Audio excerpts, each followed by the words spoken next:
वाक्यकारं वररुचिं भाष्यकारं पतंजलिं पाणिनिं सूत्रकारं च प्रणतोऽस्मि मुनित्रयम्।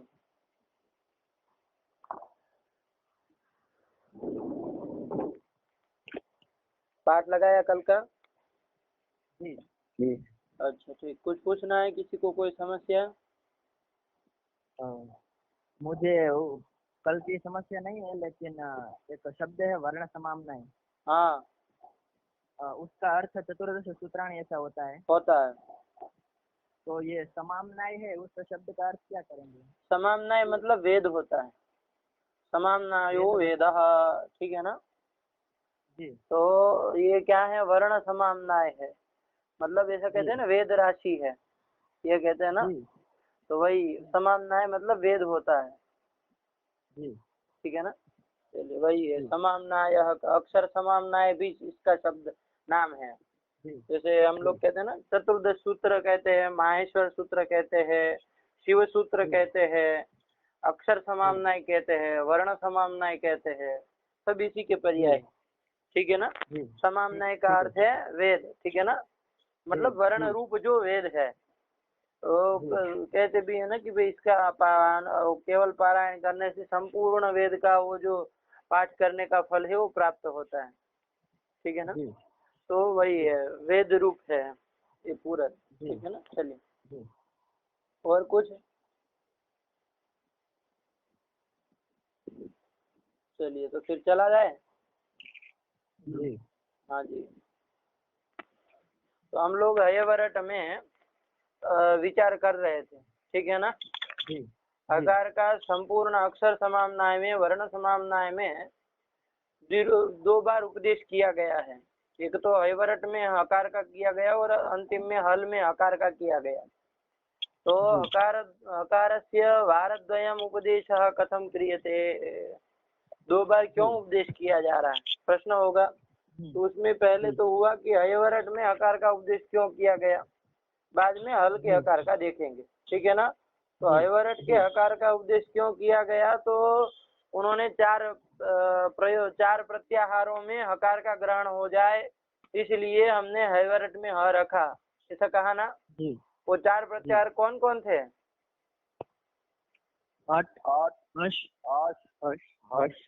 इण, यही चार प्रत्याहार, ठीक है ना? इसमें हकार का ग्रहण हो जाए, इसलिए क्या हकार को हयवरट में हकार का उपदेश किया गया है।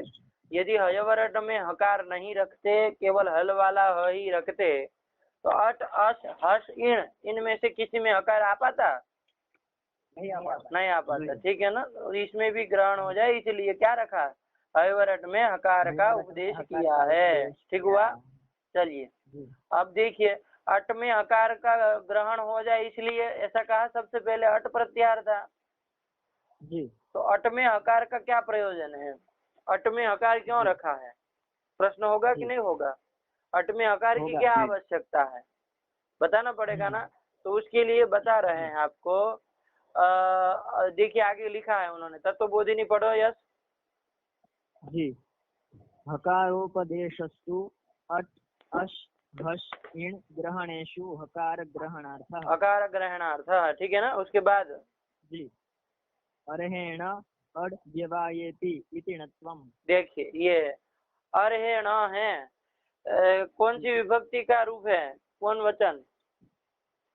तृतीय विभक्ति एक वचन है ना, रामेण की तरह अर्हेण है, अरह शब्द है, क्या है? अरह शब्द है, ठीक है ना? अरह शब्द है। अरह की तृतीया में जब टा लाएंगे, तृतीया एक वचन में, तब अरह टा बन गया। उसके बाद टांग सी घसा मीनात्याह से इन प्रत्यय कर देने पर, इन आदेश कर देने पर अरह इन बन गया। क्या बन गया? अरह इन बन गया ना। अब इसके बाद आद गुण से गुण कर दीजिए, ठीक है ना? तो अरहे न बन गया, अरहे न बना। अब यहाँ पर अटकुपांगनुम व्यवायेपि सूत्र से क्या होता है? नकार को नकार हो जाता है। जैसे रामायण में करते हैं ना, अटकुपांगनुम व्यवायेपि, उसी प्रकार यहाँ पर भी अटकुपांगनुम व्यवायेपि सूत्र के द्वारा क्या हो जाएगा? नकार को नकार हो जाएगा, ठीक? अब अटकुपांगनुम व्यवायेपि क्या कहता है, सब लोग ध्यान देंगे, ठीक है ना? जिसको ना समझ में आए वहीं पूछ लीजिए। अब मैं एक एक को वो नहीं करूंगा क्योंकि समय ज्यादा चला जाता है, ठीक है ना। तो सब लोग ध्यान दीजिए, यदि नहीं आता है तो तुरंत पूछिए आप। तो चलिए, अट कुपांग नुम व्यवा एपी से क्या हो जाता है, नत्तो हो जाता है। अब अट कुपांग नुम व्यवा एपी का क्या अर्थ है, इसको थोड़ा समझ लिया जाए, ठीक है ना। तो वृत्ति याद है किसी को,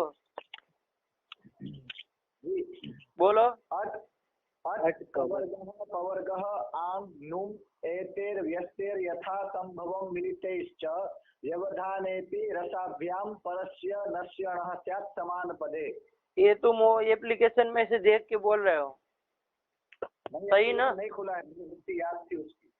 अच्छा, तो सही नहीं याद है ना, उसमें गलत बोल रहे हो, गलत याद किए हो क्या? फिर से बोलो। देखो ये पवर्गह कैसे हो जाएगा, कवर्गह तो हुआ ठीक, आगे प है, लेकिन पवर्गह कैसे हो गया, यहीं से पकड़ते हैं, आंग आगे है, कहाँ से पवर्गह हो जाएगा बताओ। तो उसमें गलत छपा होगा वो एप्लीकेशन में, देखो तो कोई एप्लीकेशन किसी के पास है क्या? देखो पवर्गह, देखिए उसमें लिखा होगा तो साफ साफ आएगा। करण भैया भाई मतलब यही कर रहे हैं। नहीं, विसर्ग नहीं है। देखो देखो सही से देखो, उसमें लघु सिद्धांत भी रहती, सिद्धांत भी रहती है, दोनों में से एक देखो। कवर्ग पवर्ग ऐसा लिखा है एप्लीकेशन में भी, विसर्ग नहीं है। नहीं है, नहीं, उसमें लघु सिद्धांत और सिद्धांत दोनों का रहता, दोनों की वृत्तियां देखी क्या?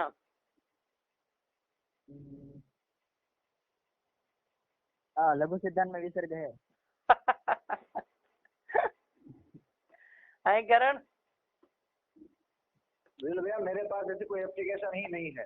कोई बात नहीं, कोई बात नहीं, ठीक, गलत याद कर लिया है उसको निकालो। अरे कैसे हो जाएगा भाई, जब आंग पर में है तो आ है ना, तो नहीं होगा ना विसर्ग, सीधी बात है, इसीलिए मैंने कहा। मुझे लगा कि ऐसी गलतियां, क्योंकि उसमें पीडीएफ वो जो है ना एप्लीकेशन, उसी में ऐसी गलती, इसलिए मैंने तुक्का मारा था, निकलना चाहिए। चलो कोई बात नहीं, ठीक। तो अट कवर्गः पवर्ग आंग नुम, ऐसे बोलो।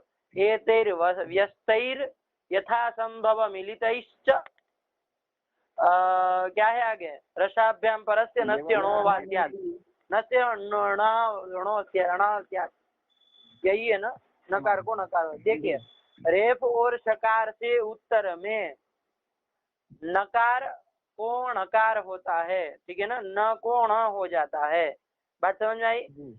उसमें यदि अट, बीच में यदि अट कवर्ग पवर्ग आंग नुम, इनमें से किसी का व्यवधान हो तो भी चलेगा, ठीक है ना।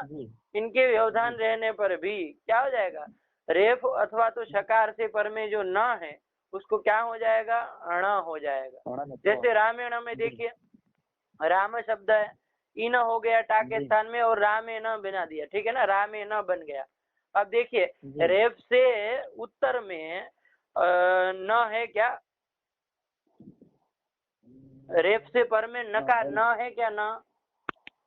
जी हाँ, ठीक है ना।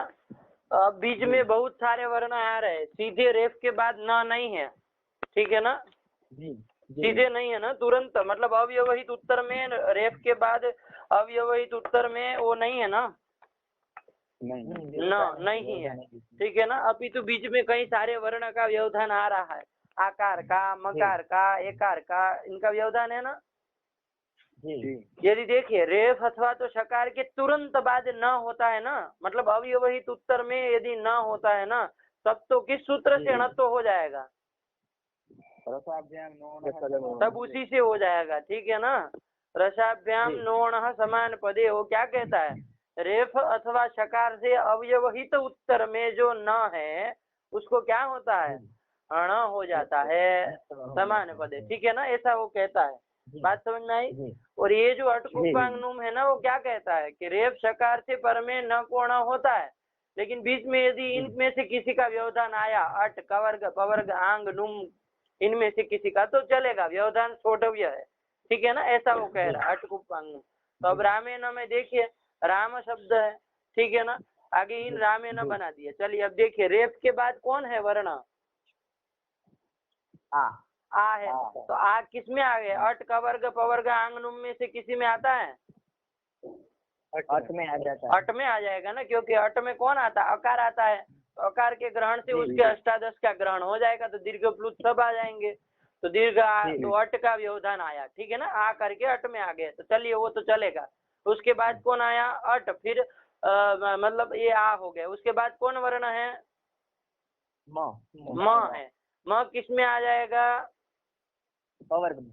पवर्ग में, ठीक है ना, प फ ब फ म, यही तो है पवर्ग। तो पवर्ग का व्यवधान, तो ये भी चलेगा। उसके बाद क्या है? ए है ना, कहाँ अकार है भाई? राम ने न कर दिया है ना, संधि कर दिया आज गुणा, तो ए है। तो ए किस में आएगा? वो अट में आएगा। अट में आएगा, ठीक है ना। अ यू रिल री ए ओ आ गया ना ए, तो ए आ गया, तो अट का आ गया, तो ये नहीं का व्यवधान है। उसके बाद न आ गया, तो उसको न हो जाएगा, तो क्या बन जाएगा? रामेण बन जाएगा, ठीक हुआ। देखिए एक को बता रहा, उसमें नहीं होगा। आदर्श है न, ये देखिए आदर्श शब्द होता है ना, जैसे किसी का नाम आदर्श है, चाहे आदर्श वो वाला आदर्श कोई भी ले लीजिए, उसका तृतीय विभक्ति में एक वचन में क्या रूप बनता? आदर्श है न। देखिए बनेगा कि नहीं बनेगा? अरे आदर्श शब्द है तो तृतीय में क्या रूप बनेगा? आदर्श है न। वहां पर भी देखिए रेफ तो है ही वहां पर भी, लेकिन अणत्व नहीं हुआ। अणत्व नहीं हुआ, क्यों नहीं हुआ? तो देखिए आदर्श न में वर्ण देखिए बीच में कौन कौन का व्यवधान आ रहा है, तो आदर से न ऐसा है, तो रेफ और न के बीच में कौन कौन आ रहा है? श और ए। तो चलिए पहले से देखते हैं, श किस में आएगा? ये तालव्य श जो है वो किस में आएगा? अट में आता है क्या? नहीं आएगा, नहीं आता। पवर्ग में भी नहीं है, कख गंग नहीं है, ठीक है ना, और पवर्ग में भी नहीं है, और आंग तो है ही नहीं, और नुम भी नहीं है, तो कुछ नहीं है। तो इनमें इनसे अतिरिक्त का व्यवधान हो गया ना। अट कवर्ग पवर्ग आंग और नुम, इनसे अतिरिक्त कोई दूसरा वर्ण का व्यवधान हो गया कि नहीं हो गया? हो गया। इसलिए यहाँ पर अटकुपांग नुम नहीं लगता है, इसलिए क्या माना? आदर्श है न, ऐसा ध्यान रखिएगा, ठीक है ना। ऐसा भी पूछते हैं लोग कि भाई इसका एक उदाहरण ऐसा बताओ जहाँ पर ये अड़ादी से अतिरिक्त किसी का व्यवधान हो, मतलब अट कवर्ग पवर्ग आंग नुम इनसे अतिरिक्त किसी का व्यवधान हो, ऐसा उदाहरण बोलो, तो ये सब ध्यान में रखना, ठीक है ना। आदर्श है न, भाष्य में भी बहुत बार आता है आदर्श है न, ठीक। तो चलिए ये है। अब आइए प्रकृति, हमें उससे तो ये तो हमने सूत्रार्थ समझ लिया। अब आइए अरहेण बनाना था हमको, तो अरह शब्द से टा के स्थान में इन कर दिया, आदि गुण से गुण कर दिया, तो अरहे न बन गया। क्या बन गया? अरहे न बना, ठीक है ना। अब ये अरहेण में रेफ सुनाई दे रहा है कहीं पर? और है न, ऐसा है ना, तो रेफ आ गया ना। अब उसके बाद तुरंत तो न है नहीं, यदि तुरंत होता ना तब तो रसाभ्याम नोण से हो जाता, लेकिन बीच में व्यवधान है। तो देखिए यदि अट कवर्ग पवर्ग आंग नुम इसमें से किसी का व्यवधान होगा तो हो जाएगा अणत्व। इससे अतिरिक्त कोई यदि होगा आदर्श न की तरह तो नहीं होगा, ठीक है ना। तो अब देखिए अरे न में देखिए कौन कौन वर्ण आ रहे हैं उसके बाद, रेफ के बाद। हाँ और ए, ठीक है ना, ह और ए आ रहे हैं। अर हे न, अ र ह ए न अ, यही तो वर्ण है उसमें, स्पेलिंग यही है ना, ठीक है ना। तो देखिए उसका और तो रेफ के बाद पहले कौन ह है, ह किस में आ जाएगा? अट में आ जाएगा, ठीक है ना। तो छोटा भी है। उसके बाद कौन है? ए है। ए किस में आ जाएगा? वो भी अट में आ जाएगा, ठीक है ना। तो इन और उसके बाद न आ गया तो क्या हो जाएगा? अणत्व हो जाएगा और हेण रूप बन जाएगा। बात समझ में आई? अब बात ये है, हयवरट आपने कहा था कि हकार 2 बार क्यों रखा, ठीक है ना। तो यदि हयवरट में हकार नहीं रखते, मान लीजिए हयवरट में हकार नहीं रखते, तो अट प्रत्याहार में ह आता क्या? नहीं आता। अब बताइए अरहेण में अणत्व हो सकता है? नहीं हो सकता। क्यों नहीं हो सकता है? क्यों? क्योंकि हकार आएगा, जो उनका व्यवधान कहता है 4 चीज का, उससे हकार उन चारों में से एक में भी नहीं आएगा। अट कवर्ग पवर्ग आंग नुम 5 है पंडित जी, गिनती सही रखो। अट, कवर्ग, पवर्ग, आंग, नुम, ठीक है ना। ये पांचों में से कहीं पर अकार नहीं आएगा। अरे अट में ही ये कार आता, बाकी जगह तो था ही नहीं। कवर्ग में कहाँ आता है, कख गंगा, 5 ही तो आते हैं। पवर्ग में भी नहीं आता है, और आंग नुम की तो कोई बात ही नहीं है। एक अट में अकार आ रहा था तो चल रहा, लेकिन हयवरट में तो यदि ह नहीं रखेंगे, प्रथम अकार का उपदेश नहीं करेंगे, तो अट में ह आया नहीं। तो अब देखिए पांचों से अतिरिक्त का व्यवधान हो गया कि नहीं हो गया? हो गया। तो यहाँ पर भी णत्व नहीं होगा। जैसे आदर्शेन में नहीं होता है, उसी प्रकार यहाँ पर भी नहीं हो पाएगा, ठीक है ना। तो अभिष्ट रूप क्या था? अरहेण अभिष्ट रूप था, ठीक है ना। हमको रूप क्या बनाना था? अरहेण, लेकिन वो अब नहीं बन पाएगा। कब नहीं बन पाएगा? जब आप हयवरट में हकार का उपदेश नहीं करेंगे तब। बात समझ में आई कि नहीं आई? जी आ गई। हाँ चलिए, सब लोग ध्यान रखे, ठीक है ना। ये चारों में इसी तरह देखना है। ये आपने अट का एक का देखा, तो अट में हकार की आवश्यकता है, इतना निकल गया कि नहीं निकल गया? जी निकल गया। यदि नहीं रखेंगे तो अट में हकार आएगा नहीं, और अरहेण रूप नहीं बन पाएगा, ठीक है ना। अटकुपंगनुम व्यवाये पीछे णत्व नहीं हो पाएगा, ठीक है ना। बात समझ में आई? जी आ गई। चलिए, वही तो प्रथम प्रयोजन उन्होंने लिखा, अरहेण इति अड व्यवायेपि इति णत्वम, ठीक है ना। अड के व्यवधान रहने पर भी णत्व हो जाएगा, ठीक है ना। कब? जब हकारोपदेश करेंगे तब, हयवरट में, तभी तो अट में ह आएगा। अन्यथा अट प्रत्यार में ह कहाँ से ले आएंगे? नहीं ले पाएंगे, ठीक है ना। चलिए, समझ में आया प्रथम का? जी चलिए आ गया। अब आया दूसरा, कौन? अश आया। कौन आया? अश प्रत्याहार। अश प्रत्याहार आया। अब अश में भी हकार की जरूरत है। यदि हयवरट में हकार नहीं रखते तो अश में भी ह नहीं आएगा, ठीक है ना। रखेंगे तो आएगा। अब बताइए, अश प्रत्याहार में कोई पूछे कि हकार का क्या जरूरत है? अरे अश प्रत्याहार में हकार का ग्रहण करने की क्या जरूरत है? जैसे यहाँ अट में क्या जरूरत थी, तो उसके लिए हमने बताया कि अरहेण में अटकुपांगनुम व्यवायेपि सूत्र से अणत्व हो जाए, इसलिए अट प्रत्याहार में क्या करना पड़ेगा? हकार की आवश्यकता है। और वो कब आएगा? जब हयवरट में हकार का उपदेश करेंगे तब। समझ में आया? चलिए, अब आइए अश में देखना है इसी तरह। तो अश में देखिए उन्होंने लिखा देवा हसंती, ऐसा है, ठीक है ना। क्या है? देवा हसंती, हाँ ऐसा प्रयोग है। मतलब देवता लोग जो है वो हंस रहे हैं, ऐसा कह रहे हैं ना। तो देवा हसंती उसका अर्थ है, हमें उससे मतलब नहीं है अभी, अर्थ है। लेकिन अभी देखिए प्रक्रिया क्या है। देव शब्द के बहुवचन में जब जस लाएंगे, ठीक है ना। आप सब लोग प्रक्रिया जानते हैं इतनी, इसलिए मैं ज्यादा आप एक एक बात नहीं बताऊंगा, आप लोग थोड़ा समझ के रखिए। देव शब्द से जस, जब प्रथमा बहुवचन में जस विभक्ति लाएंगे तो जस का क्या बचेगा? अस बचता है ना। तो देव अस हो गया स्थिति, ठीक है ना। संक्षेप में बताओ, देव अस बन गया। अब इसमें क्या आकाशवाणी दीर्घ से दीर्घ हो जाता है ना, तो क्या बन जाता है? देवास बन जाता है, ठीक है ना। उसके बाद रुत्व विसर्ग कर, रुत्व कर देते सचो से, और खरवसानी और विसर्जनीय से क्या कर देते? विसर्ग कर देते। तो देवाहा बनता है, जैसे रामाहा बनता है उसी प्रकार, ठीक है ना। ते तो बनता। अब देखिए आगे जब हसंती होगा, मान लीजिए, तब क्या होगा? यहाँ पर संधि होगी ना कोई ठीक है ना। तो देखिए देव शब्द से जस का अस लाए और आकाशवाणी दीर्घ से दीर्घ कर दिया, तो देवास तो बन गया। देवास बना है ना, देवास बनने में दिक्कत नहीं है ना। हाँ, तो आगे हसंती है, तो देवास आगे हसंती है, ठीक। अब यहाँ पर देखिए सस जुसो रूहु से रुत्व तो हो जाएगा, होगा कि नहीं होगा?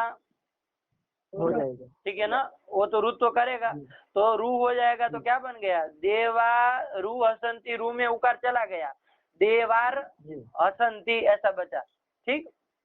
अब एक सूत्र है आप लोगों को ध्यान में होगा, भो भगो अघो अपूर्वस्य योषि। ये सूत्र क्या करता है? ये सूत्र क्या करता है? ध्यान दीजिएगा, अर्थ समझ लीजिए। सबको याद ही होगा, लेकिन फिर भी किसी को वृत्ति याद है? जी बोलो। एतत्पूर्वस्य रोर्यादेशः स्यात् अशि परे। हाँ ठीक, चलिए। मतलब देखिए क्या कह रहे हैं कि भो भगो अघो और भो भगो अघो अपूर्व, हाँ, और अवर्ण पूर्वक। देखिए रू हो, इतने से इन चार चीज याद रखिएगा। भो एक हो गया, भगो हो गया और अगो हो गया, और उसके बाद क्या है अवर्ण।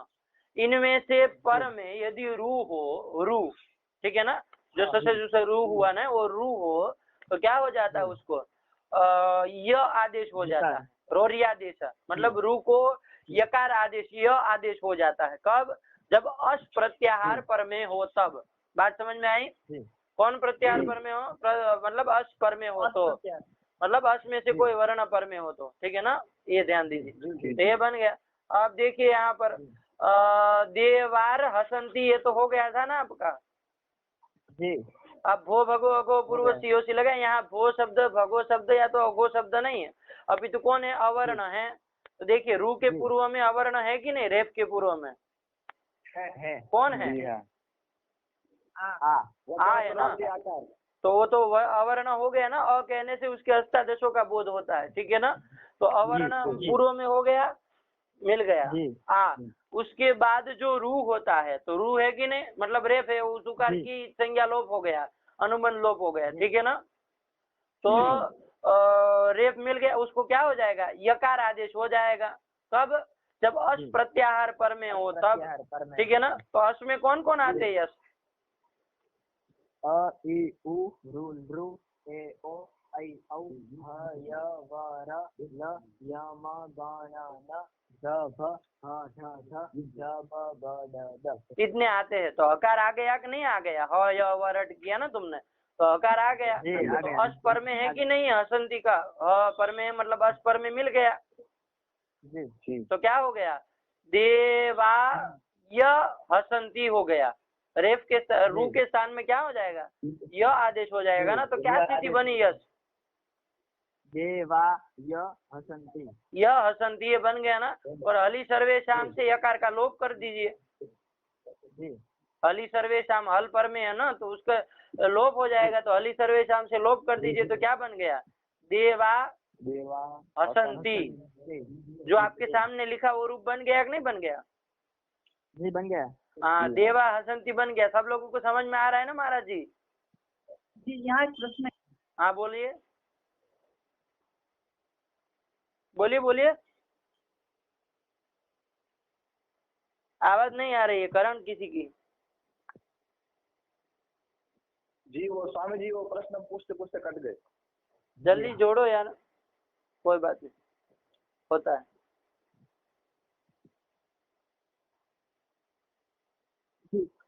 हाँ जी बोलिए महाराज जी। ये हमने जो देवा शब्द का बनाया, देव की बात उसका को जो रू बनाया, हाँ, और रू का ऊ हट गया, र बचा उसमें, हाँ, देवार बना। हाँ, लेकिन यहाँ जो सूत्र है वो भगो अगो अपूर्वस्य योसी सूत्र का जो दृष्टि कह रहा है, एक पूर्वस्य रोर या आदेश अति। हाँ, तो ये रू का ये आदेश कर रहा है ना। हाँ, रू को कर रहा है। वहाँ हम रू का तो वो कर देते, र बना देते हैं, मतलब उकार की संज्ञा लोप हो गया है, यही है ना। लेकिन वो र जो है वो रू का ही तो है, कि मतलब कहीं राम का र लेके आए थे वहां पर, रू का ही था ना महाराज जी। हाँ लेकिन और कहीं ऐसा मिलता है प्रयोग में। हाँ, तो वहाँ भी हो सकता है ऐसा। देखिए देखिए, जैसे प्रातर हसती होगा ना तो नहीं होता है वहां पर। जैसे मान लीजिए मैं बता रहा हूँ आपको, जैसा प्रश्न है ना आपका, मैं समझिए। प्रातर हसती ये प्रयोग है, क्या है? प्रातर हसती। तो प्रातर ये अव्यय है, ठीक है ना। प्रातर, ठीक है ना। प्रातः जो हम बोलते हैं ना, प्रातः, वही प्रातर अव्यय है, रेफांत, ठीक है ना। आगे हसती है। अब यहाँ पर नहीं होता है प्रातः हसती, प्रातः हसती नहीं बनता है, प्रातर हसती ही होगा। क्यों नहीं होगा? क्योंकि ये जो रेफ है ना वो रू का रेफ नहीं है, वो स्वतः अव्यय ही था, वो रेफांत। समझ में आया कि नहीं आया? जी, तो फिर यहाँ जो रू करके रू का ही ये आदेश करते। हाँ, रू जो होगा, ठीक है ना। फिर चाहे जो रू से हो, चाहे और कोई सूत्र यदि होता हो तो भी हो, हमें उसे मतलब रू का रेफ होना चाहिए, ठीक है ना। यदि स्वतः कहीं का प्रातिपदिक में घुस गया है रेफ तो वो नहीं लिया जाएगा। बात समझ में आई? हाँ, लेकिन यहाँ डायरेक्ट रू से कर सकते हैं ना। रू से कर सकते, लेकिन महाराज जी जो उकार है वो ईच संज्ञक है, अनुनासिक है, तो उसकी ईच संज्ञा होनी ही है, लोप होना ही है। तो ये प्रक्रिया है हम लोगों की कि जब वो अनुनासिक होता है तो उसकी ईच संज्ञा लोप होता है, ठीक है ना। उपदेश अनुनासिक ईच से उकार की ईच संज्ञा और अनुलोप होगा तस्य लोप से, ठीक है ना। तो वो है ही, क्योंकि एक नियम है। मानना पड़ेगा। हाँ जी, वो पहले रू का लोप करना पड़ेगा, उसके बाद मानना पड़ेगा कि रू का रेफ है। हाँ उसी का है, ठीक है ना। एक देश विकृतम अनन्यवत। अरे कुत्ते, मान लीजिए कुत्ता है, उसकी पूंछ कट जाए तो मतलब वो घोड़ा हो जाएगा क्या? नहीं, कुत्ता ही रहेगा। कुत्ता ही रहेगा ना।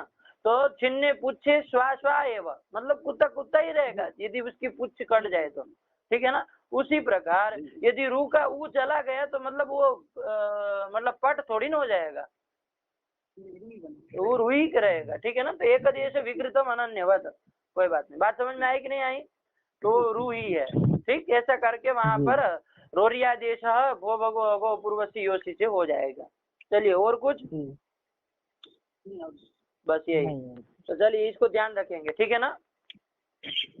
हाँ जी, तो ये हो गया आपका।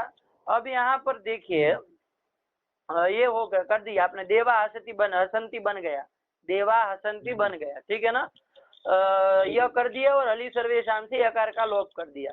अब यहाँ पर ध्यान दीजिए आप लोग, यदि अश प्रत्याहार में अयवरट में हकार का उपदेश नहीं करते, अयवरट में हकार का उपदेश नहीं करते, तो अश प्रत्याहार में ह आता क्या? नहीं आता। अब बताओ यहाँ पर देवास हसंती था, अश मिला के, और स के स्थान में रू से रू कर दिया, तो देवार हसंती कर दिया, ठीक है ना। देवार हसंती बने। अब बताइए, अब भो भगो गो पूर्व सीओसी लगाइए। नहीं लगेगा, नहीं लगेगा। लगेगा। अवर्ण पूर्वक रू तो है, लेकिन उसको यह आदेश कब हो? जब अश प्रत्याहार पर में हो। तो अब अयवरट में ह रखा नहीं, तो अश में कौन कौन आएंगे महाराज जी?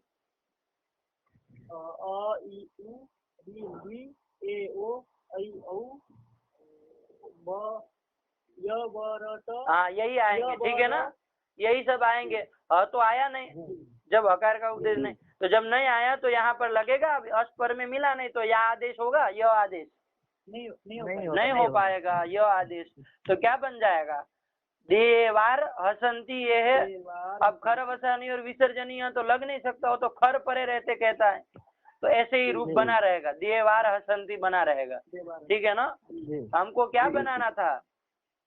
देवा हसंती बनाना था, और ये तो देवार हसंती बन रहा है, ठीक है ना। इसलिए क्या करना पड़ेगा? अश में हकार की जरूरत है कि नहीं है?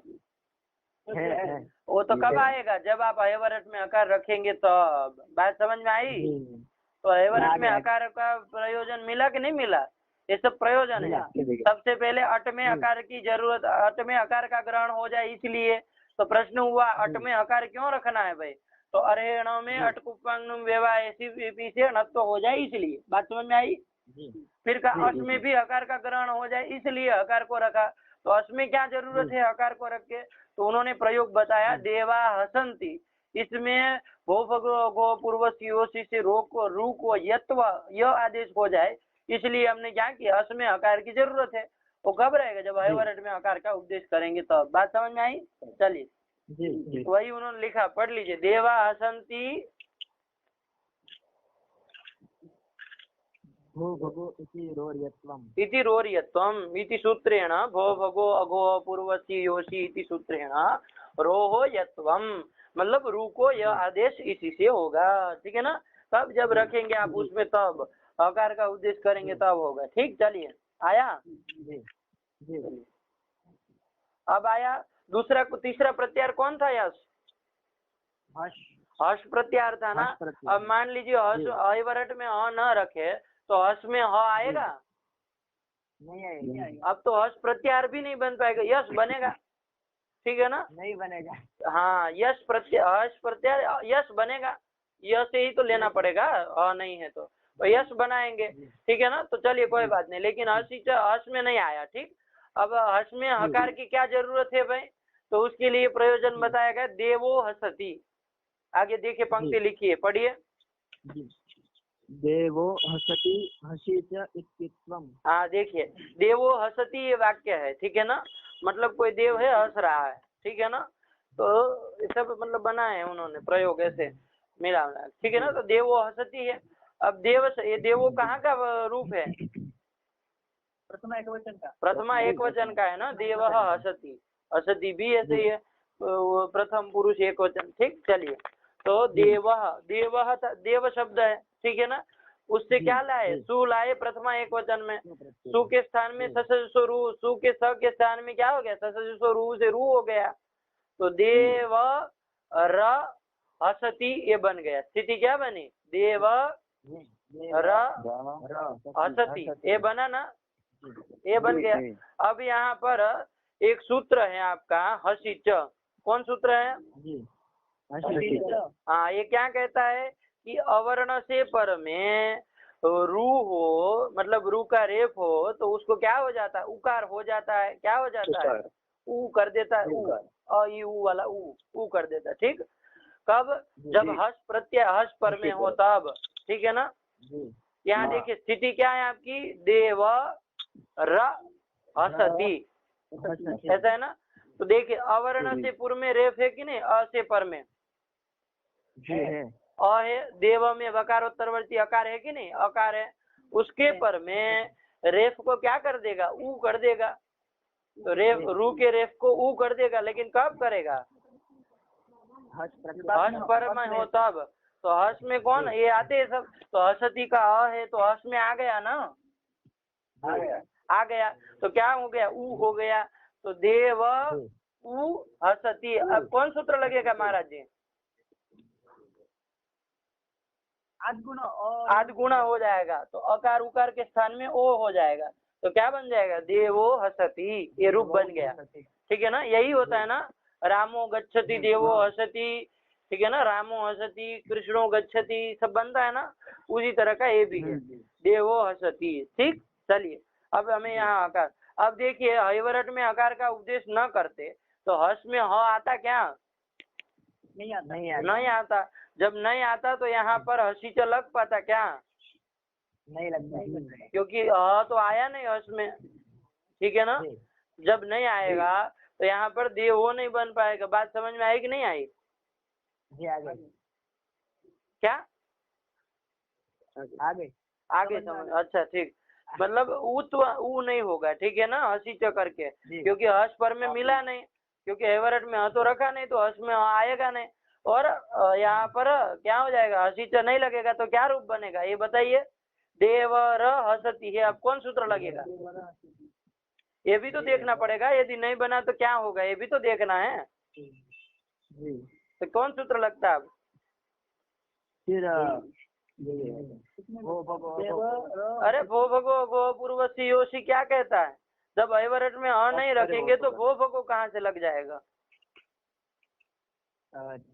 वो भी तो नहीं लगेगा, क्योंकि वो तो अस्परे रहते, वो भी तो अस्परे रहते कहता है, वो भी तो अस्परे रहते कहता। जब ह रखेंगे नहीं तो अस में आएगा नहीं, तो लगेगा कहाँ से वो भी? तो फिर देवर हसती ऐसे। हाँ, यही रूप बन जाएगा, ठीक है ना, ध्यान पे रखेंगे। तो खरवसानी और विसर्जनी यहाँ नहीं लगेगा, ये मत कर दीजिएगा कि विसर्ग हो जाएगा, वो तो खर परे रहते कहता है ना, अथवा अवसान होना चाहिए। तो यहाँ पर कहाँ अवसान भी नहीं है और ना तो खर पर में है, ठीक है ना। तो इसलिए क्या हो जाएगा? देवर हसती यही रहेगा, ठीक है ना, देवर हसती यही रूप बनेगा, ठीक है ना। और हमको बनाना क्या है? देवो हसती। तो अब देखिए हस में हकार का ग्रहण हो जाए और देवो हसती बन जाए, इसके लिए हयवरट में हकार का उपदेश करना पड़ेगा कि नहीं करना पड़ेगा? करना पड़ेगा। तो हस में भी प्रयोजन समझ में आया कि नहीं आया? जी आ गया। चलिए, ये समझ के रखेगी। 3 हो गए, कौन कौन?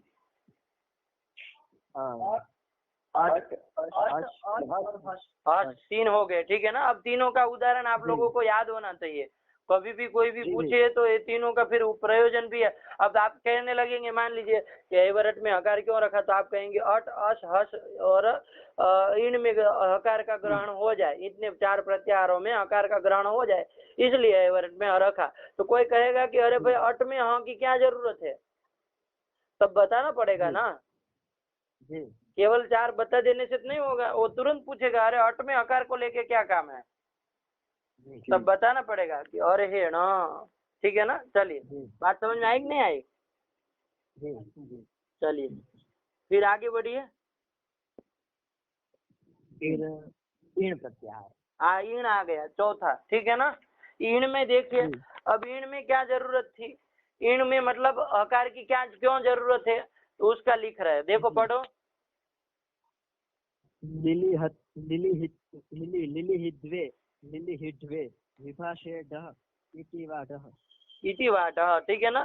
देखिए विभाषेटः एक सूत्र है, क्या है, विभाषेटः, ठीक। इसका अर्थ किसी को याद है? वृत्ति करण कहाँ चला गया, बोलो अब। नहीं, इसकी वृत्ति नहीं याद है। ठीक है चलो कोई बात नहीं, याद करने से ये सब फायदा रहता है, ठीक है ना। ये सब लघु इस ग्रंथ को याद करने का अभ्यास करिए, मतलब ऐसा वो बनाइए कि भाई याद ही करना है, ठीक है ना, आलस्य मत करिए। सिद्धांत कौमुदी यदि पूरी याद हो जाए ना, तो मतलब आपको प्रक्रिया में कोई नहीं रोक सकता, ये समझ के रखिए। और आगे का जितना भी परिष्कार ग्रंथ है ना, आप लोग अभी मनोरमा पढ़ेंगे, उसके बाद यदि भगवान ने चाहा तो बहुत सारे ग्रंथ पढ़ेंगे परिष्कार वाले। वो सब में सबसे जरूरी क्या रहता है पता है? मूल प्रक्रिया जरूरी रहती है। वो तब आती है जब आपको सब सूत्रों की वृत्ति याद हो, उसको घटाना आता हो, उसको समन्वय आता हो। अब पता चला वृत्ति याद है लेकिन समन्वय करना नहीं आता है ना, क्या करता है ये नहीं पता चल रहा है, वृत्ति का रटे हुए तो है लेकिन पता नहीं है क्या करता है, ठीक है ना, तो ऐसा भी नहीं चलेगा। तो मूल सिद्धांत कौमुदी यदि सही से आपने पढ़ा है ना, तो आपको ये समझ के रखिए कि परिष्कार में कहीं कोई समस्या नहीं आती है। अब सुनने में तो ऐसा लगता है परिष्कार में तो अवच्छेदक अवच्छिन्न यही सब होता रहता है, जब आप भूति पढ़ेंगे ना परिभाषा शेखर की, तो यही सब आता है उसमें अवच्छेदक अवच्छ, तो लगता है कि अरे राम ये तो सब मतलब बहुत कठिन है। कुछ कठिन नहीं है, कुछ कठिन नहीं, बिल्कुल नहीं है, बस प्रक्रिया आती है तो वो कुछ कठिन नहीं है, ठीक है ना। तो इसलिए प्रक्रिया का महत्व को ध्यान में रखते हुए आप लोग वृत्ति याद करना अभ्यास करिए, ठीक है ना जी। कम से कम इतना तो करिए ही कि हर रोज एक पेज याद कर ले सिद्धांत कौमुदी का, ठीक है ना। एक तो कर सकते हैं आप लोग, कोई मन बुद्धि लोग तो है ही नहीं, सब लोग कर सकते हैं एक पेज वो मूल का, ठीक है ना। ये नहीं कि इति माहेश्वरण जो पीडीएफ है तो एक लाइन याद करके खड़े हो गए, ऐसे नहीं करना है। वो मूल सिद्धांत कौमुदी रखनी है। गौरव के पास है ना, कभी वो बोल रहा था है, तो वही उसके एक एक पृष्ठ याद करते जाना है, तब जाके होगा। एक आध साल में हो जाएगी, कोई बड़ी बात थोड़ी ना है। चलिए तो अभी आइए प्रकृति में, तो हमको विभाषेटः में देखना था, ठीक है ना। देखिए ईण प्रत्याहार में हम विचार कर रहे थे, तो अभी विभाषेटः का सरल रूप से अर्थ देखिए, बाद में आप लोग वृत्ति देख के सब कुछ लगा लीजिएगा आगे पीछे, ठीक है ना। मैं अभी जितना जरूरत है यहाँ पर उतना बता देता हूँ। विभाषेटः क्या करता है, विकल्प से ध को ढ करता है, विकल्प से ध जो है ना तथा ध न वाला ध, उसको ढ कर देता है, ठीक है ना। कब करता है, किस अवस्था में करता है, तो ध्यान दीजिए वो क्या होना चाहिए, ईण होना चाहिए सबसे पहले। क्या ईण, ईण मतलब ईण प्रत्याहार है, ईण प्रत्याहार का कोई भी वर्ण होना चाहिए, ठीक जी। उसके बाद क्या होना चाहिए, ईट होना चाहिए जी। उसके बाद क्या होना चाहिए, ईट होना चाहिए। ईट ईट आगम है ना, अरे अर्ध धातु को सिर वाला जैसे जो ईट आगम करते हैं ना, वही ईट आगम। अब ईट प्रत्याहार मत बनाइएगा, ठीक है ना। देखिए सबसे पहले ईण, ईण से उत्तर में जो ईट, ईट आगम होना चाहिए। उसके उत्तर में जो ध का जो ध होता है, ध्वम का ध, उसको क्या हो जाता है, विकल्प से ढ हो जाता है।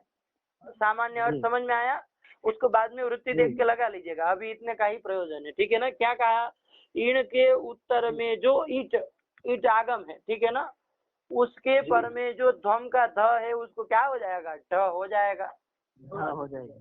चलिए अब देखिए रूप इन्होंने बनाए हैं, लिली ही ढ्वे। तो सबसे पहले रूप सिद्धि करिए, उसके बाद यहाँ देखा जाए। तो देखिए लिह धातु है, कौन धातु है, लिह आस्वादने धातु है, ठीक है ना जी। लिह आस्वादन है, कौन गण का है, कौन से गण का है, किसी को याद है, अदादि का, ये अदादि का है, अदादि का है। चलिए महाराज जी बहुत अच्छे, याद है क्या आपको, याद है। वो आपके यहाँ भी ऐसे गण ऐसे ही है क्या, वादी अदादि, जी वादी अदादी इत्यादि। अच्छा चलिए बहुत अच्छा। तो उसमें अदादी में ही है लेढ़ी बनता है, ठीक है ना। जैसे अद का अस्थि बनता है उस तरह लीट का लेढ़ी बनता है, मतलब चाट रहा है। लेढ़ी मतलब क्या होता है, चाट रहा है, ठीक है ना। जैसे कोई किसी चीज को चाट रहा है बच्चा तो बालक लेढ़ी, ठीक है ना। तो ऐसा है, तो लेढ़ी बनता है ली धातु का। अब यहाँ पर लीट लकार में जब आप जाएंगे, लीट लकार में, तो लीट लकार के जो है ना, क्या कहते हैं आपका, मध्यम पुरुष बहुवचन, बहुवचन। मध्यम पुरुष बहुवचन। हाँ, तो कौन प्रत्यय होगा उसमें, ध्वम। ठीक है ना। क्या जाए होगा, स्वम होगा ना, ठीक है ना। तो आताम ज था साथाम ध्वम, तो वही वाला ध्वम वाला है, ठीक है ना। चलिए, तो अब देखिए ली धातु से आपने क्या कर दिया, लीट लकार किया, लीट के स्थान में मध्यम पुरुष बहुवचन में ध्वम किया, तो क्या बन गया, लीह ध्वम। ये स्थिति बनी ना। अब लिटी धातु और अनभ्यास से लीह को द्वित्व करिए, ठीक है ना। तो क्या हो जाएगा, लीह लीह ध्वम, लीह लीह ध्वम बन गया ना। अब इसके बाद पूर्वाभ्यास से अभ्यास संज्ञा करिए पूर्व वाले लीह की, और हलादि शेष से हकार का लोप करिए, ली पहले वाला जो ली है ना उसके हकार का, तो क्या स्थिति बन गई,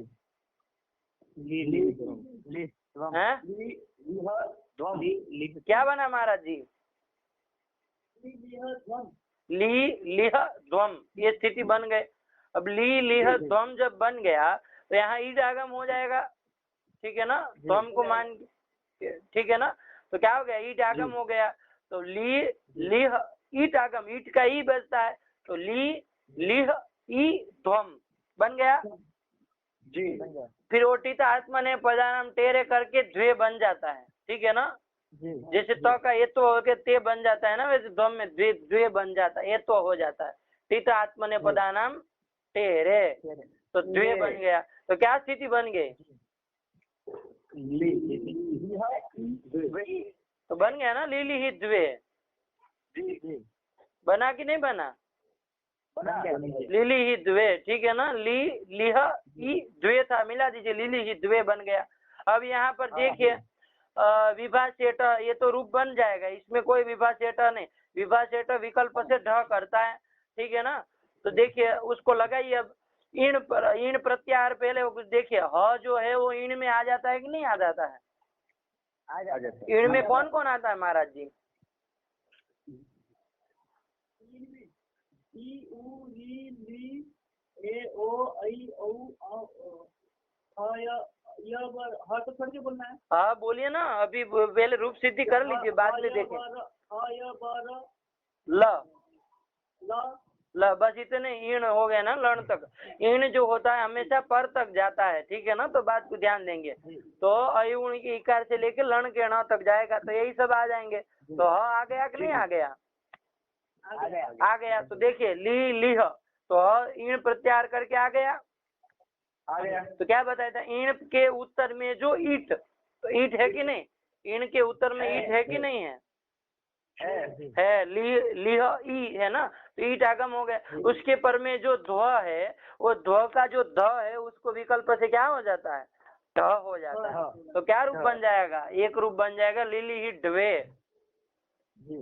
और एक बन गया लिली ही द्वे। जब ढत्व नहीं हुआ तो लिली ही द्वे, और जब ढत्व हो गया तो लिली ही ढ्वे। बन गया कि नहीं बन गया, बन गया बन गया। बात समझ में आई सबको, विभा सेटर लगा कि नहीं लगा, लगा। हाँ। तो ये विभा सेटर से क्या हो गया, ढत्व हो गया।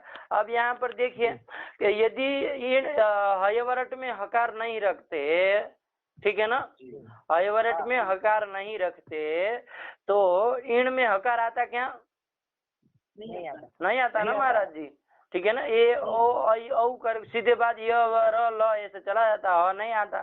जब नहीं आता तो अब यहाँ पहले ईण मिला क्या, ईण ही नहीं मिला, ईण ही नहीं मिला।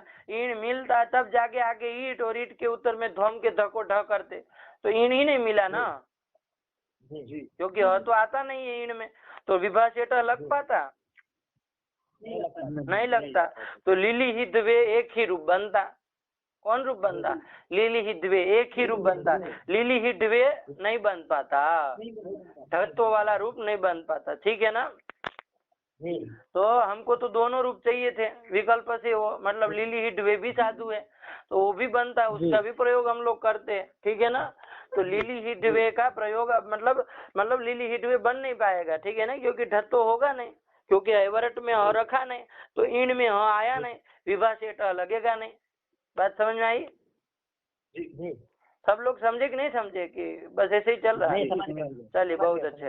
अब जब आप अवरट में ह रख देंगे तो इन में ह आ गया तो यहाँ पर इन करके कौन आ गया? ली का ह आ गया। उसके उत्तर में ईट है ही, आगम है ही ईट आगम। उसके उत्तर में ध्वम के धकार को ढ हो जाएगा तो लीली ही ढ्वे बन जाएगा, दो रूप बन जाएंगे, ठीक है ना। जी चलिए, तो ये दोनों आप लोग ध्यान रखेंगे, ठीक है ना। तो इन प्रत्याहार का प्रयोजन मिला कि नहीं? नहीं मिल गया। नहीं मिल गया? ऐसा मिल गया ऐसा। मिल गया, हाँ ठीक। नहीं मिला, मैंने सोचा।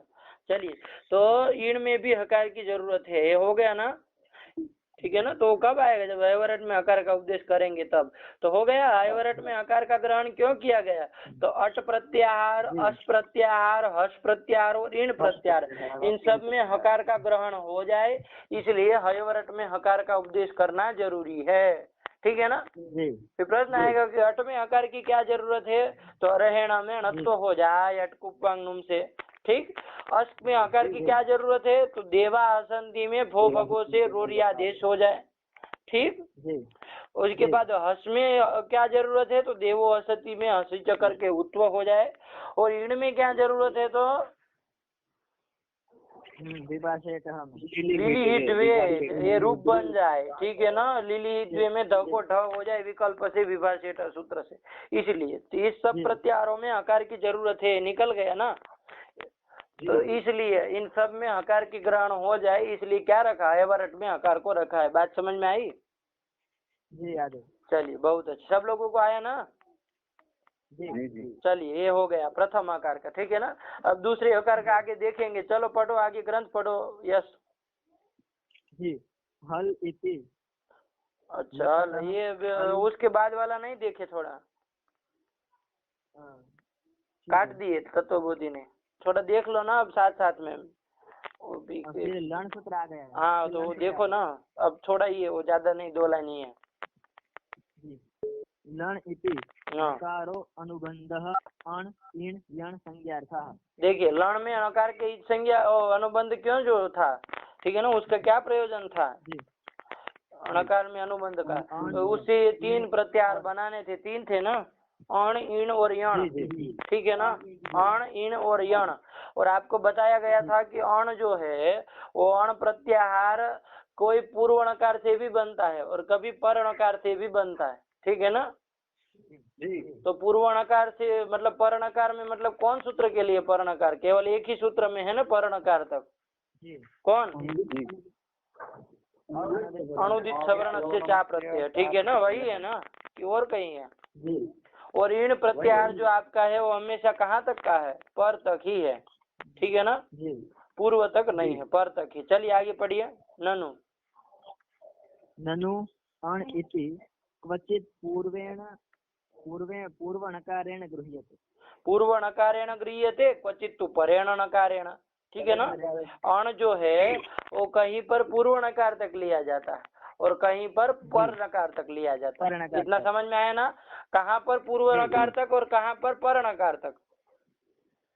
अनुदित सवर्ण से उस सूत्र को छोड़ के सभी जब अण आते हैं तब उसको पूर्व नकार तक, और अनुदित में पर नकार तक, ठीक हुआ। और इन जो है वो तो पर नकार तक ही, तो वही लिखा, देखिए इन इति तु पर नकारेण एव, इन प्रत्याहार तो पर नकार तक ही माना जाता है, ठीक है ना, एव लिख दिया। तो पूर्व तक नहीं मान, पूर्व तक होता ही नहीं, ठीक। कहीं पर सब जहाँ कहीं भी इन आए, जैसे विभा सेठ में भी इन आया, तो सब जगह क्या होता है? पर नकार तक ही जाता है। बात समझ में आई? चलिए, अब यहाँ प्रश्न क्या हुआ? प्रश्न ये हुआ कि देखिए जितने भी अनुबंध जोड़े गए हैं 14 सूत्र में, ठीक है ना, वो सब अनुबंध एक एक बार ही जोड़े गए हैं ना। जैसे ऋलिक में क जोड़ा तो फिर बाद में कहीं किसी के साथ क जोड़ा क्या? नहीं जोड़ा। नहीं जोड़ा, अनुबंध नहीं रखा ना फिर से क। फिर एवं में ग यदि रख दिया अनुबंध के रूप में तो आगे बाद में किसी सूत्र में अनुबंध के रूप में ग रखा क्या? 13 सूत्रों में नहीं रखा। तो ये अयुण और लण में क्यों आपने गड़बड़ कर दी हैं? दोनों जगह एक तरह का अनुबंध क्यों जोड़ दिया? अण दोनों जगह जोड़ दिया ना। इसीलिए तो सब लोग जो व्याकरण पढ़ते हैं उनको यहाँ समस्या हो जाती है ना। अरे अण कहाँ तक लिया जाए, तभी तो संदेह हुआ। यदि आप कर दिए होते, कोई अनुबंधांतर जोड़ दिए होते, मतलब कोई दूसरा अनुबंध जोड़ दिए होते कि भाई मतलब कोई अलग ही वर्ण जोड़ दिए, वर्ण तो आपके पास कमी नहीं है ना। जैसे अयुण में आपने क्या रखा? अण को अणा को रख दिया। लण में णकार को ना रख के कोई दूसरा अनुबंध जैसे जोड़ो, कौन जोड़ सकते हैं बताइए? लग ग रख देते, ग कहीं नहीं आया ना, कहीं पर ग नहीं आया अनुबंध के रूप में। अरे ग तक क्यों गए, ख तक रख दे, लख बना देते, ठीक है ना। अरे क ख ग घ ङ ऐसे ही देख रहे हो ना, यही क्रम से देख रहे हो ना। तो क तो नहीं रख सकते क्योंकि ऋलिक में क रख दिया है, तो बाद में आया ख तो लख रख देते होते, लख प्रत्यार बना दिया होता, लग बना दिया होता, जो भी ऐसे बना दिए होते, कोई भी प्रत्यय कोई भी अनुबंध जोड़ दिए होते तो भ्रम हो पाता कभी? भ्रम नहीं होता ना, क्योंकि अब तो साफ अलग अलग हो गया। अनुदित जब बनाते तो उसमें बनाते अखुदित, ठीक है ना। और बाकी सब जगह अण होता ही है, ढलो पे पूर्व से दीर्घोण केण, लेकिन अनुदित के लिए क्या कर दिया? अखुदित, अथवा तो इन्होंने ग कहा तो अगुदित सवर्ण से चा प्रत्यय बना देते, ठीक है ना। बात समझ में आई कि नहीं? उसमें ग्रम में तो भ्रम हो सकता है कि अक में क को ग हो के अग नहीं लिख दिया ना, इसलिए ग मत रखो, ठीक है ना। उसमें क्योंकि ये भ्रम हो जाता है ना कि अरे भाई ये तो क को ग नहीं हो गया ना, तो अक प्रत्यार है कि अग प्रत्यय, ये नहीं कर, ये लख ही रखो, ठीक है ना। तो क्या बना देते? अखुदित सवर्ण से चा प्रत्यय बना देते ना। तो और बाकी सब जगह अण रखते, और ईण जहाँ पर आता है वहाँ ईण न रख के ईख बनाते, ठीक है ना। ईख रखते, ईख प्रत्याहार बनाते, तो भ्रम होता, मतलब कहीं कोई संदेह होता किसी को? कोई संदेह नहीं होता। तो निस्संदेहार्थ क्या कर देने की जरूरत थी? अनुबंधांतर ही कर देने की जरूरत थी, ठीक है ना। मतलब कोई अन्य अनुबंध को ही जोड़ने की जरूरत थी। ये समान अनुबंध जो पहले अयुण में न था उसी को क्यों जोड़ दिए लण में भी? प्रश्न हुआ कि नहीं हुआ? तो ऐसी यदि कोई आशंका कर दे कि ये तो आपके वो आचार्य लोग गड़बड़ कर दिए, संदेह में डाल दिए, ऐसे क्यों कर दिए? क्योंकि शुरुआत व्याकरण पढ़ते हैं तो शुरुआत में ही अनुदित आता है, अब वहीं पर जमेला खड़ा हो जाता है, अण प्रत्याहार कहाँ तक है, ईण प्रत्याहार कहाँ तक है, होता है कि नहीं होता है? तो प्रथम ग्रास मक्षिका की तरह हो जाता है कि पहले ही ग्रास में मक्खी आके बैठ गए, है ना। यही हुआ ना, अभी शुरुआत ही थी तब तो आपने प्रपंच चालू कर दिया कि अरे ये अण है कि ईण कहाँ तक जाएगा, अण कहाँ तक जाएगा। अभी तो वर्ण कितने ये भी नहीं पता है, तब तो मतलब ये सब समस्याएं आने लगी, ठीक है ना। तो इससे अच्छा क्या कर देते कि भाई अनुबंधांतर जोड़ देते। ऐसा कोई पूर्व पक्षी यदि प्रश्न करे तो वही प्रश्न किया है, पढ़ो ननु करके। ननु अण इति क्वचित् पूर्वणकारेण गृह्यते क्वचित् तु परेणकारेण, इण इति तु परणकारेण एव, तथा च निस्संदेहार्थम अनुबंधांतरम एव कर्तुम उचितम, ठीक है ना। तो इसलिए ऐसा हो रहा है, कोई पूर्व तक लेना, कोई पर तक लेना, और इन को पर तक ही लेना, ये सब व्याख्यान करना पड़ा ना जी। तो ऐसा ना करके क्या करते? निसंदेहार्थम, मतलब संदेह किसी को ना हो इसलिए अनुबंधांतर को ही जोड़ दिए होते, जैसे लख बना दिए होते, ठीक है ना। यही उचितम, तो ठीक है ना। शंका समझ में आई? ये ननु करके यहाँ तक शंका आई उचितम तक, ठीक है ना। अब देखिए उत्तर दे रहे हैं, क्या लिखा उत्तर पढ़िए। सत्यम सत्यम ये कहा, देखो ये ध्यान दीजिए, आप लोग टीका पढ़ रहे हैं तो ये बात को पता होनी चाहिए। सत्यम शब्द का प्रयोग जब करे ना तब ये समझना है कि ये सत्यम शब्द का कब प्रयोग किया जाता है?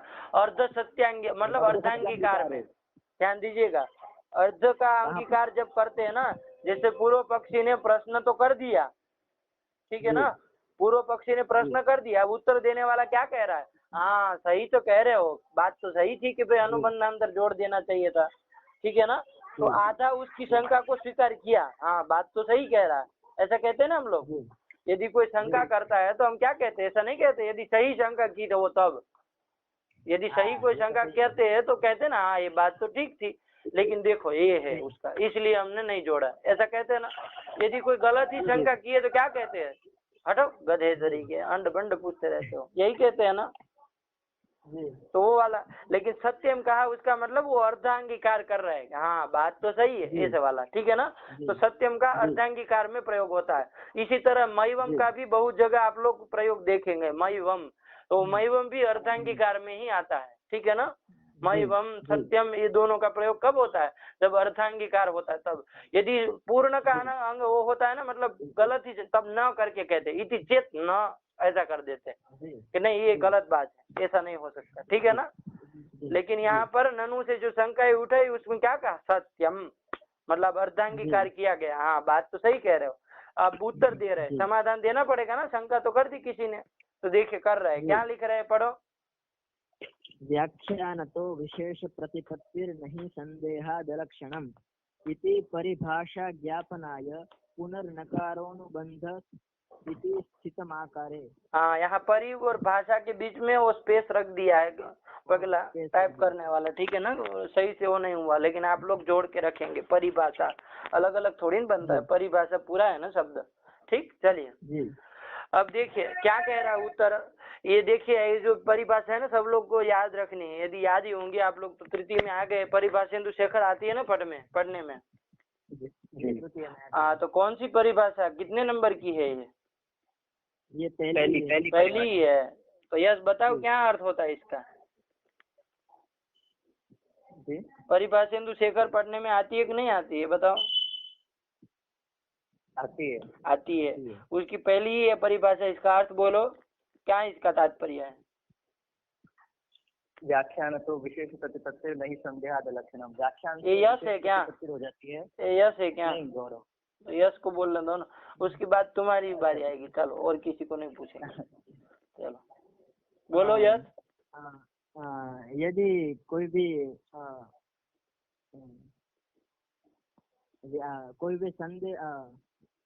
कोई भी यदि शंका हो व्याकरण शास्त्र में, तो उसका टीका और वो पढ़े तो उसका उससे विशेष प्रतिपत्ति होती है, ऐसा विशेष प्रतिपत्ति होती है मतलब ज्ञान होता है, ऐसा विशेष ज्ञान होता है। किससे? ऐसे ही यदि कोई भी व्याकरण शास्त्र में शंका हो तो उसकी टीका पढ़कर उसका विशेष ज्ञान में, मतलब बाल मनोरमा पढ़ के उसका विशेष व्याख्यान कर देना चाहिए ऐसा। हाँ, कि तत्वबोधि नहीं पढ़ के, कौन वो कोई भी टीका हो, कोई भी हो, ठीक है ना। मतलब अभी किसी ने हिंदी लिख दी हो तो वो भी चलेगी, जैसे गोविंदाचार्य जी ने हिंदी लिखी तो वो भी चलेगी, कि वो प्रेमी वाले का भी चलेगा है भार्गव। नहीं बताओ यार। अरे गौरव अब बोलो, तुम बोलो, अब तुम्हारी बारी। जी, कुछ कह रहे थे तुम, व्याख्यान दे रहे थे। जी बोलो। इसका अर्थ है व्याख्यान से ही विशेष ज्ञान होता है, संदेह से जो शास्त्र है वो जो लक्षण है वो अलक्षण नहीं बन जाता। अच्छा, लक्षण नहीं बन जाता मतलब वो जो लक्षण शास्त्र में बताए हैं वो अलक्षण नहीं बन जाता, मतलब असत्य नहीं होता, वो उसका व्याख्यान से ही विशेष ज्ञान होता है। देखिए कुछ सबका सही आ रहा है, ऐसा नहीं है कि बिल्कुल गलत है सबका, ठीक है ना। लेकिन सही से उसको समझिए, ठीक है ना। व्याख्यान से इसके बताओ, व्याख्यान से मतलब व्याख्यान विशेष कथन से, प्रेमी टीका से, व्याख्यान शिष्टकृता। हाँ ये ठीक है ना। इसको थोड़ा परिभाषा शेखर याद किया हुआ है, तो उसके शब्द जो निकल रहे हैं वो सब बोले जा रहा है, शिष्ट विस्तृत ये सब कर रहा है, ठीक है ना। तो अच्छा है, देखिए ग्रंथ याद करने का यही मतलब होता है।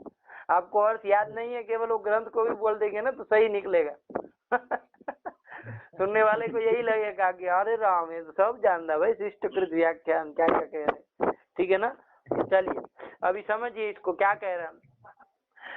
व्याख्यान तो विशेष प्रतिपत्ति ही, मतलब व्याख्यान के द्वारा विशेष प्रतिपत्ति, प्रतिपत्ति मतलब बोध, ठीक है ना। जो ज्ञान भी बोला तो वो भी सही है।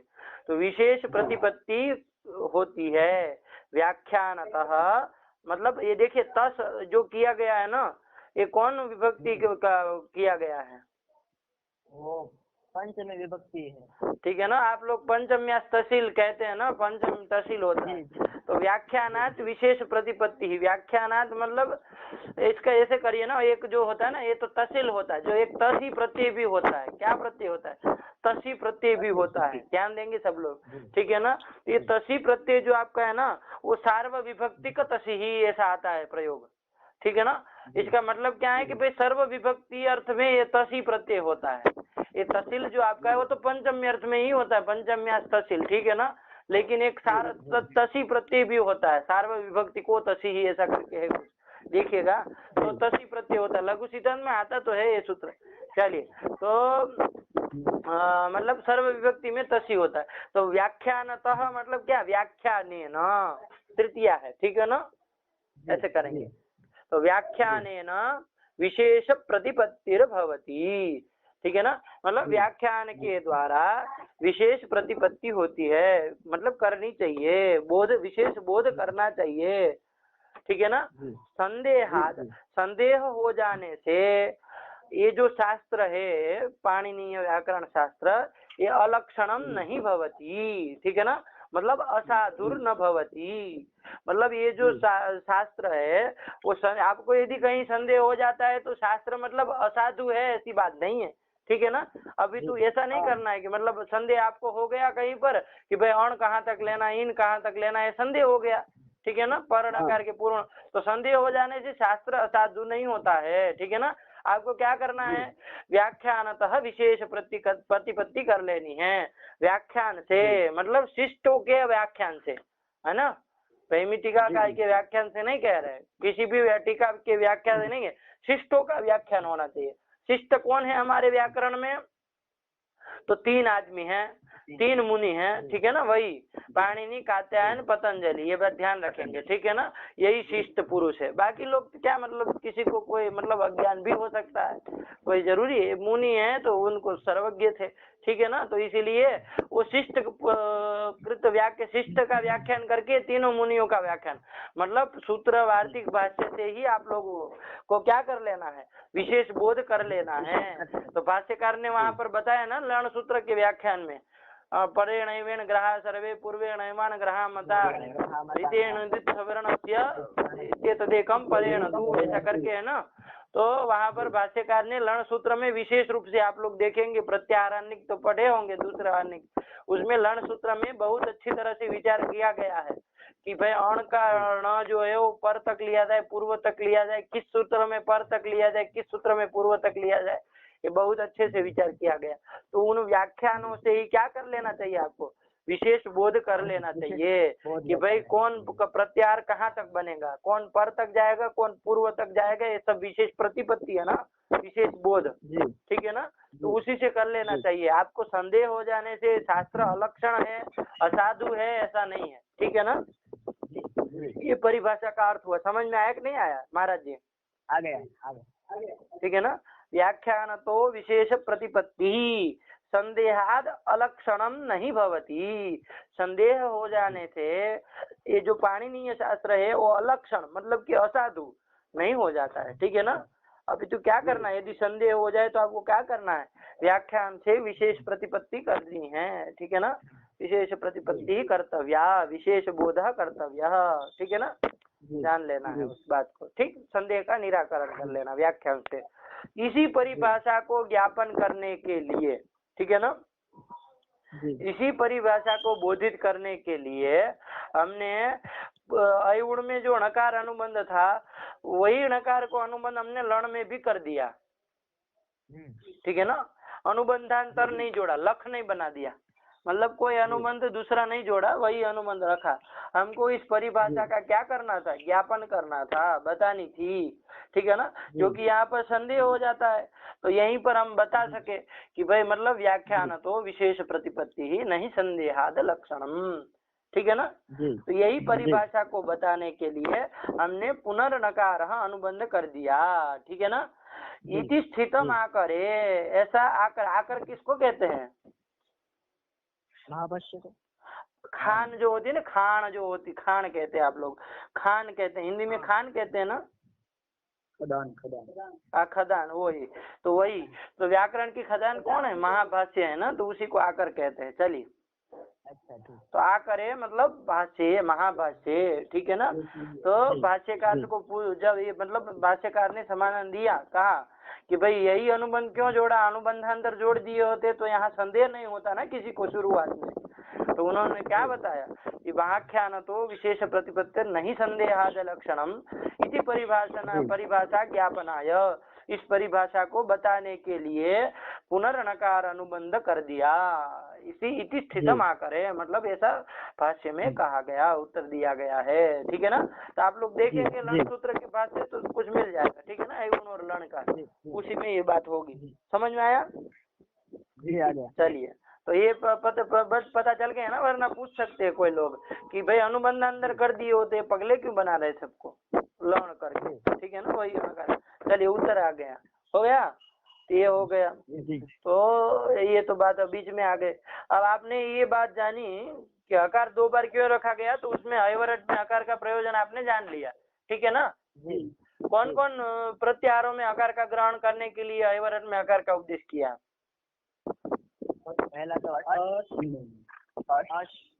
हर्ष और इन, इन चारों में, ठीक है ना। बस इतना याद रखना और चारों के एक एक उदाहरण याद रखने, ठीक। चलिए, ये हो गया। अब आया कि चलिए पहला वाला तो रख दिया, रखना था तो, ठीक है ना, कोई बात नहीं, रखना था तो अब फिर से हल में हकार का ग्रहण करने की क्या जरूरत थी भाई, है? फिर से हकार में हल प्रत्याहार में हल जो 14वां सूत्र है उसमें हकार की क्या जरूरत थी? दूसरी बार हकार का पुनर्हकार उपदेश क्यों किया गया? प्रश्न होगा कि नहीं होगा? ठीक है ना। तो उसका लेके लिख रहे हैं तत्वबोधिनी, देखिए बीच वाले सब लोग आपको पढ़ा दिए हैं, संज्ञार्थ यही है सब, ठीक है ना। आज पढ़ो, पुनर्हकारोपदेशस्तु वल रल जल शल शु हकार ग्रहणार्थ। हाँ, देखिए यहाँ पर भी 4 बता दिए, ये 4 है। कौन कौन? वल, रल, जल और शल। शल, ठीक है ना, सल नहीं बोलेंगे, शल बोलेंगे, तालव्य श, शल शु हकार ग्रहणार्थ, ठीक है ना। अब देखिए ये चारों में, देखिए वल यदि हल में ह नहीं रखते, किसमें?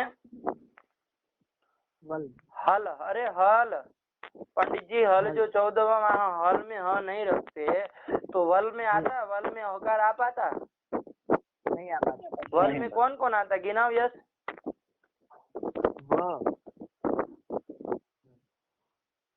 है वही आता है क्या केवल?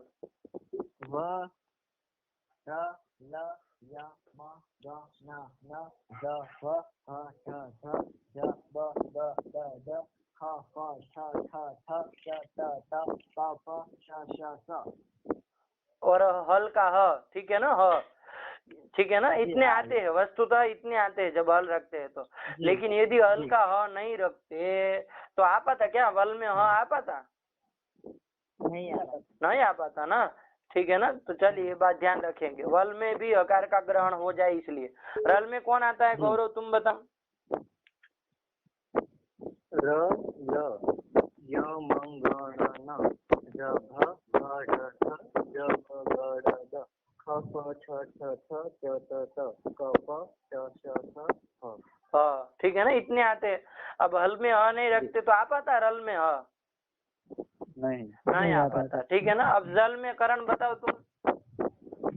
ज भ ध ढ ध ज ब ग ड द ख फ छ छ थ च त त प श श स ह। हाँ, स इतने। अब हल में नहीं रखते तो इसमें भी नहीं आ पाता, इसमें कहीं अयवरट का नहीं ले आ रहा, ठीक है ना। उसके बाद चालू होने वाले प्रत्याहार है ये सब, अयवरट के ह के बाद चालू होने वाले सब हैं, उसमें जरूरत। यदि अयवरट का ह किसी में आ गया तो इसमें क्या जरूरत है फिर, ठीक है ना। चलिए, तो इसीलिए उसके बाद वाले उन्होंने ढूंढ के लिखे हैं। उसके बाद कौन आया? शल आया। कौन आया? शल आया। इस शल में भी हकार का ग्रहण हो जाए। शल में कौन कौन आएगा भार्गव? हाँ, बस। तो हल का नहीं रखते तो इसमें भी नहीं आ पाता। तो ये चारों प्रत्याहारों में हकार का ग्रहण हो जाए इसलिए हमने क्या किया गया है, पुनर्हकार का उपदेश किया, ठीक है ना, मतलब हल में पुनः हकार के उपदेश किया, ठीक है ना, बात समझ में आई कि नहीं आई? चलिए अब इसी तरह इसमें भी क्रम से देखना है कि भाई ये जो आपका वल है, वल, ये वल में क्या जरूरत है, ठीक है ना, वल में हकार को रखने का क्या प्रयोजन है, मतलब वल में हकार आ जाए तो क्या होगा उससे, और नहीं आए तो क्या होगा, ये प्रश्न होगा ना। तो देखिए अब एक एक का उसी तरह चार का क्रम जैसे अरहेण से बताए थे ना, उसी तरह यहाँ पर बता रहे। तो पढ़ो यश तुम एक। हृदि स्वपि हृदादिभ्यः सार्वधातुके इति बलादि लक्षण इट। हाँ देखिए कौन सूत्र बताया, रुदादिभ्यः सार्वधातुके सूत्र है, इसका वृत्ति याद है किसी को?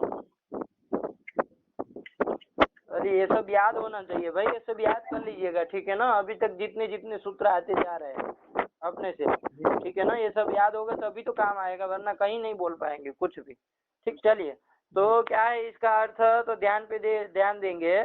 रुदादि जो धातु है, रुदादि 5 धातु ये हैं, कितनी? 5 धातु ये है, कौन 5? रुधिर अश्रु विमोचन, हाँ, और निष्वक्षये, हाँ ठीक, स्वस प्राण ने, हाँ, फिर अन प्राण ने, हाँ, और फिर जक्ष भक्ष हसनयो। हाँ सही बोला, सही बोला, बहुत अच्छे, यही 5 है, ठीक है ना। ये पांचों धातु जो रुदादि करके ये 5 धातु ही लेनी है, ठीक है ना।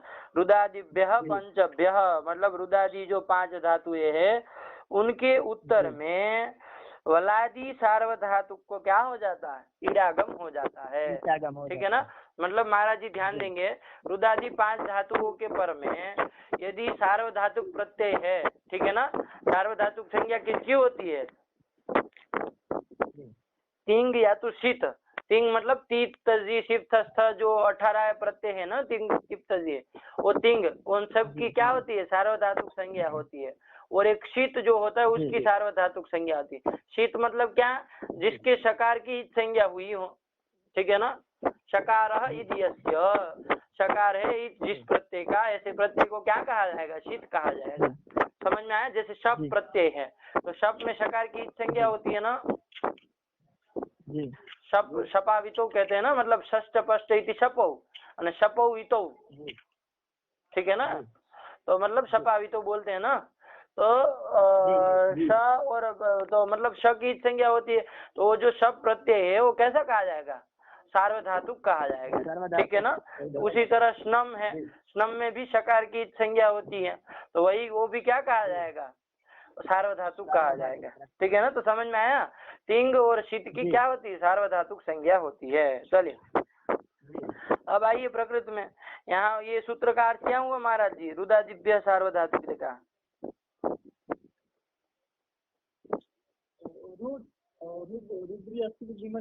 मतलब रुदादि जो 5 धातु है, ठीक है ना, वो आप समझ के रखेंगे वो 5 कौन है, रुधिर अश्रु विमोचन है क्या क्या है, लेकिन आप लोग कितना बोले संक्षेप में, रुदादि जो 5 धातु उसके उत्तर में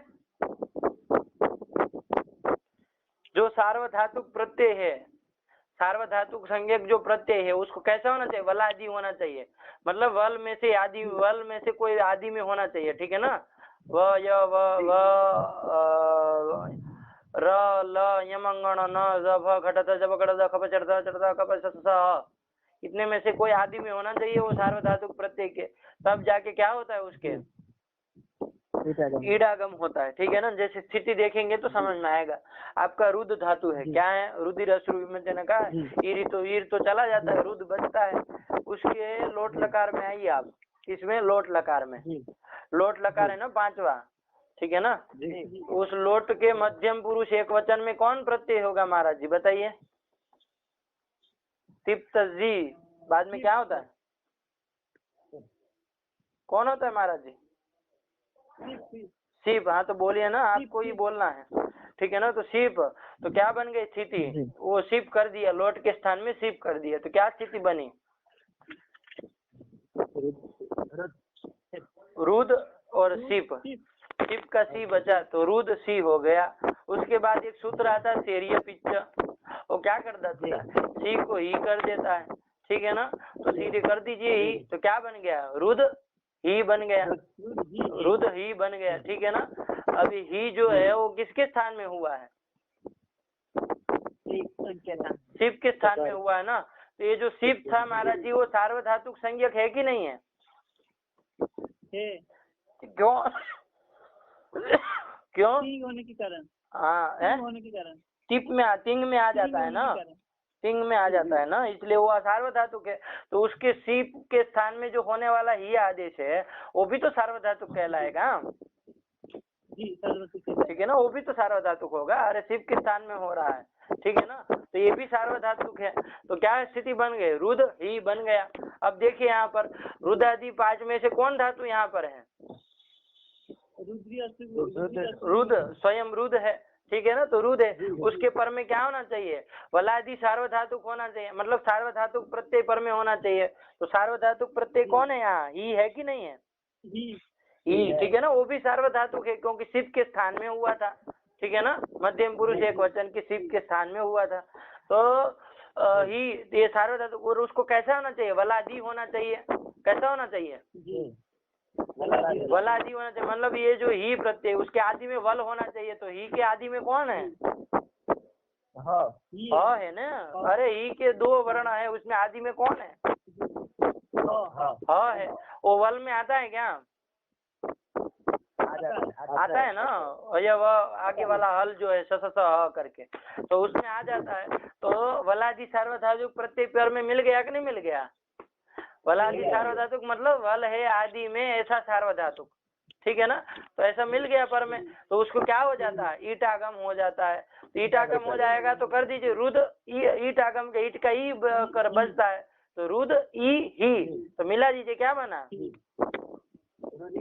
रुदि ही, ये बना। यही तो रूप बनता है रुदि ही, ठीक है ना, यही रूप बनता है रुदि ही। लोट लकार के मध्यम पुरुष के एक वचन में रुद धातु से क्या रूप बनता है? रुदि ही बनता है, ठीक है ना। रुद धातु से सिप लोट लकार किया, लोट का स्थान में सिप किया, सिप के स्थान में शेर या पिच्च से ही कर दिया, और रुदादिभ्य सार्वधातुक से सार्वधातु के से क्या कर दिया? ईट आगम कर दिया, तो रुदि ही बन गया। कौन बड़ी बात है भाई? नहीं समझ में आता है? आ गया ना, रुदि ही, ये रुदि ही बन गया, ठीक है ना। तो ये कर दिया। जैसे किसी को कहो तुम कि तुम रुदि ही, मतलब तू रोने लग, तो क्या कहेंगे? किसी को कहना तुम रो, कहते हैं ना आप छोटे रोने लगो, ऐसा नहीं कहते हो, तभी चीज मिलेगी, रो। तो उसी तरह का रुदि ही कहेंगे, संस्कृत में कहेंगे तो तुम रुदि, ठीक है ना। चलिए, लेकिन तुम न रुदि, है ना। तो ये हुआ। तो रुदि, अब यहाँ पर देखिए, अब यदि हल में ह नहीं रखा होता, आपने हल पुनर्हकार का उपदेश नहीं किया होता, तो वल प्रत्याहार में ह आता क्या? नहीं आता। अब जब वल में ह नहीं आता तो रुद ही इस स्थिति में रुदादिभ्यो सार्वधातु के लगता? नहीं लगता, क्योंकि वल उसके आदि में नहीं है ना, आदि में तो ह है, और ह तो वल में आता नहीं है जब पुनर्हकार का उपदेश नहीं किए तब, ठीक है ना।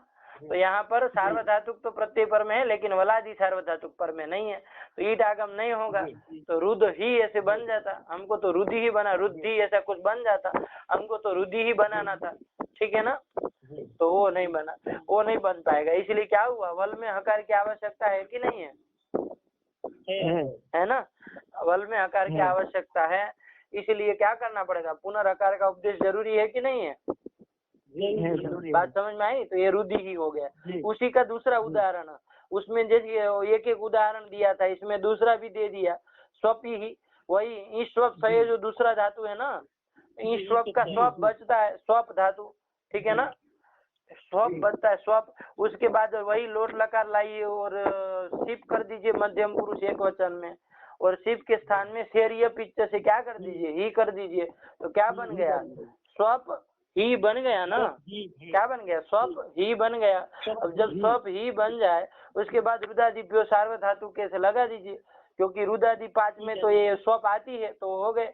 उसके पर में जब वलादि सार्वधातुक प्रत्यय पर में हो, ठीक है ना, तो वलादि सार्वधातुक प्रत्यय पर में है कि नहीं है? ही जो है वो सार्वधातुक तो है ही, क्योंकि शिव के स्थान में हुआ था, तो वो सार्वधातुक तो है ही, और वलादि होना चाहिए, तो वलादि है कि नहीं है? जब पुनर्हकार का उपदेश करेंगे तो वलादि है, ठीक है ना, क्योंकि वल में ह आ जाएगा और ह आदि में है तो वल आदि हो गए तो क्या हो जाएगा, ईट आगम हो जाएगा तो स्वपी ही बन जाएगा।